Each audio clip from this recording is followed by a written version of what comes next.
yaitu Lampor. Kamu sedang berada di tempat kami sekarang. Assalamualaikum warahmatullahi wabarakatuh. Balik lagi sama gua Ahmad Yani di Horror Story. Gimana kabar kalian semua? Semoga kalian semua yang menonton video ini disehatkan jasmani dan rohaninya, dimudahkan rezekinya, dimudahkan segala urusannya, dan dijauhkan dari wabah yang sedang melanda dunia. Pada kesempatan Horror Story kali ini, gua akan menceritakan sebuah cerita horor, di mana Horror Story kali ini akan ada satu penampakan sosok yang sedang fenomenal di dunia maya, yaitu Lampor. Buat kalian yang penasaran sama video ini, tonton video ini sampai habis.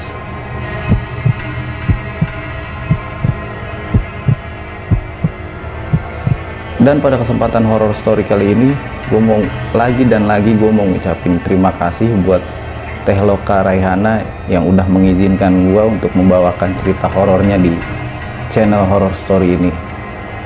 Dan buat kalian yang nonton video ini yang belum subscribe, ayo buruan subscribe channel ini. Dan buat yang udah subscribe channel ini, gue ucapin terima kasih banyak. Kalian udah ngedukung channel gue. Nggak usah berlama-lama lagi, kita mulai aja ceritanya.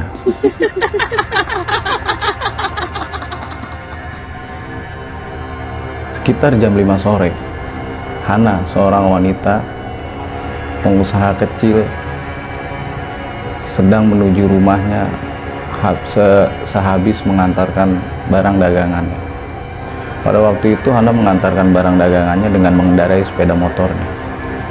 Dia jalan pelan-pelan, dan pas sampai di tikungan tajam, tiba-tiba buak, Hana ngerem mendadak di situ. Lu mau tahu kenapa Hana ngerem mendadak di situ? Hana melihat ada 4 sosok berjubah hitam sedang menggendong keranda mayat. Otomatis Hana ngerem mendadak di situ karena si sosok 4 yang berjubah hitam ini melintas di depannya. Jatuhlah Hana di situ. Hana cuma bisa bengong sambil ngeliatin, sambil berpikir. Dia berpikir dan berkata dalam hatinya, apakah ini yang disebut sama orang-orang tuh Lampor? Nah, pas ketika Hana sedang berpikir seperti itu, datang satu warga yang ingin menolong Hana. Teteh nggak apa-apa. Nah, ketika Hana tersadar dari lamunannya, pingsan Hana di sini. Singkat cerita, Hana sadar dari pingsannya, Hana sudah berada di satu ruangan. Hana bingung di sini. Ini ruangan apa? Ini di mana? Karena yang Hana lihat, ruangan ini tuh kusam, kayak bangunan lama yang nggak pernah dipakai. Di tengah kebingungannya, tiba-tiba pintu ruangan tersebut terbuka.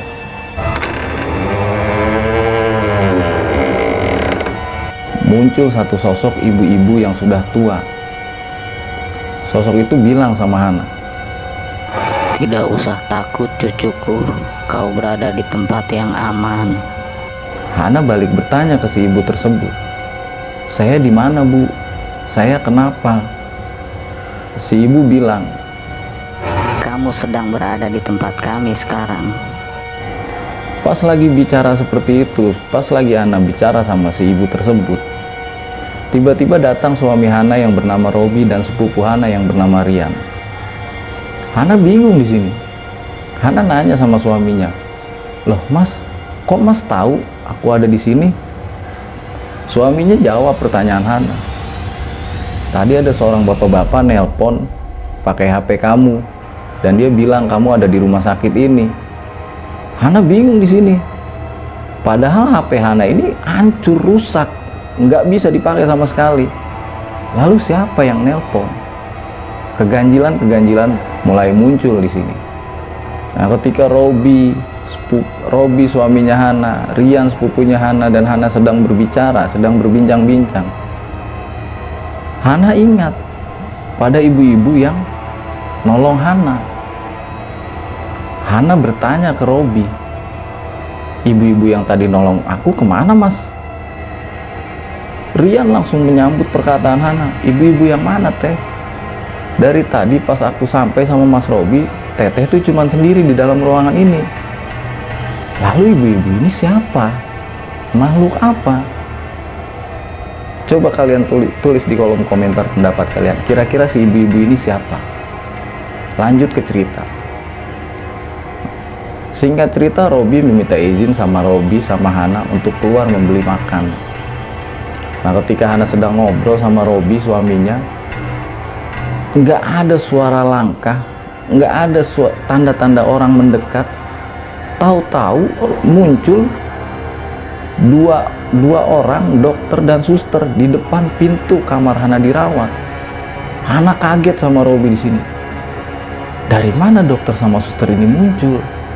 Dari tadi mereka nggak ngedenger suara langkah. Kok tahu-tahu ada sosok dokter sama suster muncul? Dan yang lebih aneh lagi dan yang lebih ganjil lagi, dokter sama suster ini mukanya pucat pasi, senyumnya ngeri, dan ketika si dokternya meriksa keadaan Hana, tubuh si dokternya dingin seperti mayat. Si dokter selesai memeriksa Hana dan si susternya selesai memeriksa Hana, berjalan keluar dari ruangan Hana, tempat Hana dirawat.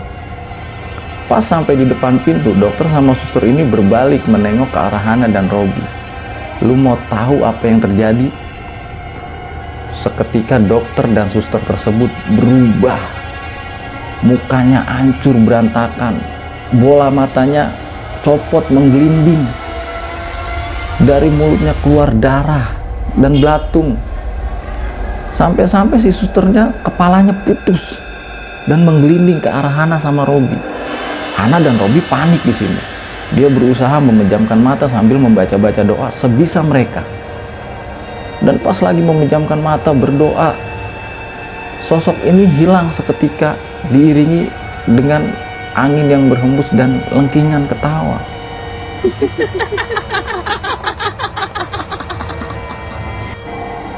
Pas Hana membuka mata, Hana dan Robi ini mendengar ada suara ramai di belakang rumah sakit tersebut.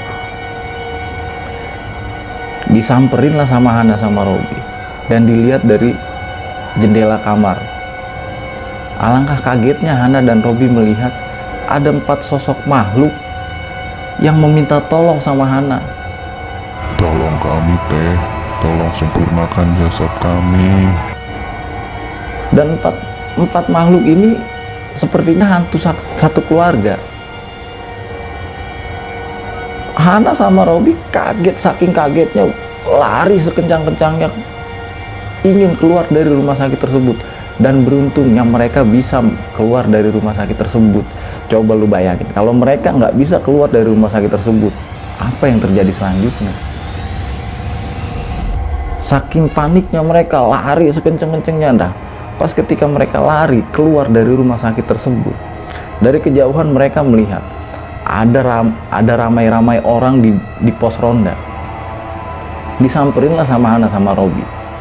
Mereka minta tolong sama warga di situ, dan kebetulan di situ ada seorang kepala desa sekaligus ustadz gitu di desa tersebut. Si ustadz ini bertanya, ada apa Neng? Lari-lari kayak orang ketakutan. Hana bilang, tolong saya Pak, tolong saya. Iya, tolong kenapa? Ada apa? Hana menceritakan semua kejadian yang dialami di rumah sakit tersebut. Lalu si ustadznya memerintahkan warga yang ada di pos ronda tersebut untuk nyamperin ke rumah sakit yang tempat Hana dirawat.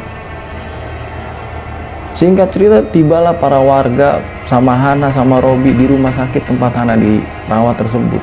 Kaget semua warga melihat kejadian yang ada di depan mata mereka. Mereka melihat 4 sosok yang tadi minta tolong sama Hana sedang menyiksa satu orang di bawah pohon besar yang ada di rumah sakit tersebut. Dan warga semua kenal di sini sama 4 sosok makhluk gaib tersebut, dan sama satu orang yang disiksa oleh 4 sosok ini. Yang disiksa bernama Pak Anggoro. Dan 4 sosok hantu tersebut itu adalah sosok hantu keluarga Pak Sulaiman. Si Ustadz langsung mencoba mediasi dengan 4 sosok makhluk gaib tersebut, 4 sosok hantu dari keluarga Pak Sulaiman. Akhirnya melalui mediasi yang sangat keras, dilepaskanlah Pak Anggoro. Nah, ternyata rumah sakit tersebut menurut warga sekitar dulunya adalah rumah mewah milik almarhum keluarga Pak Sulaiman. Jadi Pak Anggoro ini bukan orang jauh, bukan orang jauhnya Pak Sulaiman. Pak Anggoro ini adalah sepupunya Pak Sulaiman. Dan karena Pak Anggoro punya rasa iri dengki yang sangat kepada keluarganya Pak Sulaiman, Pak Anggoro ini ingin merebut harta benda yang dimiliki Pak Sulaiman dengan cara yang tidak wajar, dengan cara membantai satu keluarga Pak Sulaiman. Nah, asal muasal rumah sakit tersebut, ketika itu keluarga Pak Sulaiman dibantai semua sama Pak Anggoro, dari mulai Pak Sulaiman, ibunya, istrinya Pak Sulaiman, anaknya, sampai bayi, anak bayinya yang masih kecil dibantai di rumah itu. Nah, demi menghilangkan jejak, Pak Anggoro ini menguburkan dengan tidak layak satu keluarga itu di belakang rumah sakit. Dan rumah mewah itu dijadikan rumah sakit oleh Pak Anggoro. Tapi nggak berjalan lama. Cuma berjalan rumah sakit itu cuma berjalan selama 2 tahun. Karena perawat dan dokter yang bekerja di tempat tersebut nggak tahan sama teror-teror makhluk gaib yang sangat mengerikan. Akhirnya di sini semua fakta terbuka. Ternyata kecurigaan warga ini benar. Jadi Pak Sulaiman ini waktu semasa hidupnya, dia seorang yang kaya raya, yang dermawan terhadap orang-orang di lingkungan tersebut. Nah, tiba-tiba Pak Sulaiman ini menghilang entah kemana. Dan secara tiba-tiba Pak Anggoro mengambil alih semua harta warisan Pak Sulaiman. Warga di sini bingung. Dan akhirnya setelah kejadian tersebut, semua warga tahu di sini.